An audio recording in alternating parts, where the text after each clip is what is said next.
today, guys, we're going to be talking a little bit about what to take whenever you're traveling for a guest. So, what I mean by that is you're not working in a salon or spa, you are actually traveling on site, whether it be for nails, whether it be for skincare, whatever it is, you're going to actually be taking your business with you on the go. And for a few tips on how to just get started on preparing for that, I have a few things I want to share with you next. Ready? Here we go.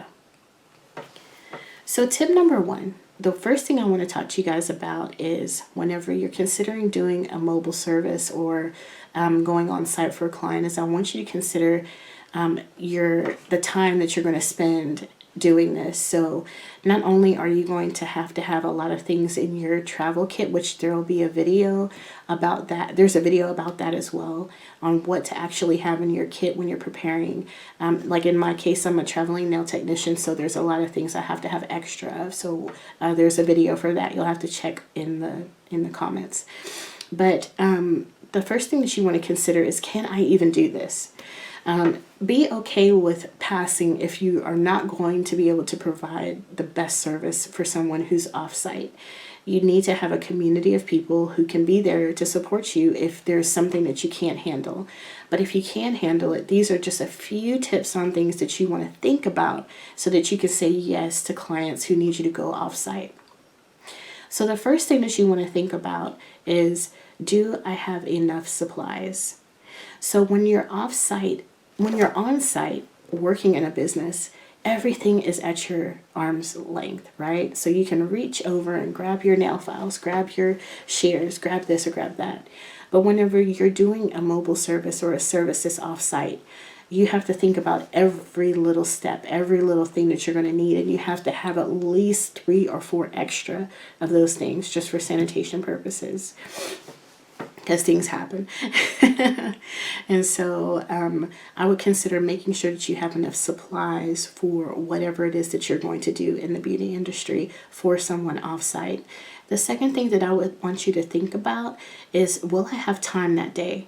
And if you have time, how you're going to, make up for the clients that you're not going to take care of on site at wherever you're working. So if, for instance, you make $100 an hour doing a service at a salon, well, away from your business, how are you going to calculate the gas is going to take to get there?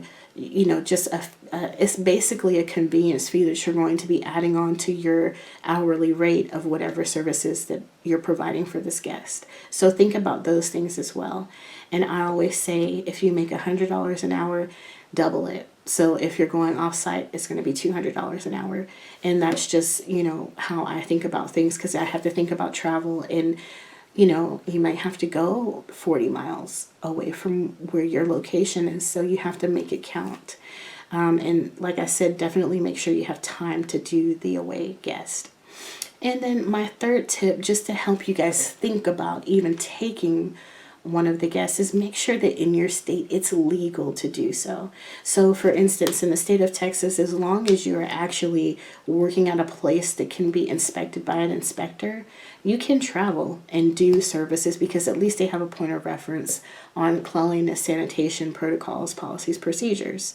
But in your state, you may not be able to do services off-site unless you're connected with a salon or spa, that you're basically booking through a salon and going out to perform a service. Now, I know that in some states it's very leisure and you can go and just perform services, but the first thing I would think about, honestly, guys, is sanitation. Make sure that in whatever you do, whether it's on-site or off-site, that you can be sanitary about everything you're doing. The worst thing that you want to do is spread disease. The worst thing you want to do is contaminate. And believe me, if a guest knows that they were contaminated by you, they will tell everyone, and it will just be a downward spiral from there. So please, please, please, pretty please, make sure that you're in legal right standing to do that under your scope of practice with your license. And also make sure that you are, definitely carrying sanitation with you when you go. So those are just a few tips. If you have any questions or concerns about how to get more involved with doing off-site treatments and services, please inbox me, let me know. I'm sure that in this community, which is a very strong community, there'll be so many people out there to help you on this path, but you want to make sure that you consider the state that you live in, and then also what the needs of this client are going to be and your capacity to deliver excellent customer service. Okay? Well, thank you so much for tuning in. Please comment, like, and subscribe to this video. I'm so grateful that you spent some time with me to hang out and learn a little bit more about how to advance and succeed in the beauty industry. All my social media handles are below in the link below.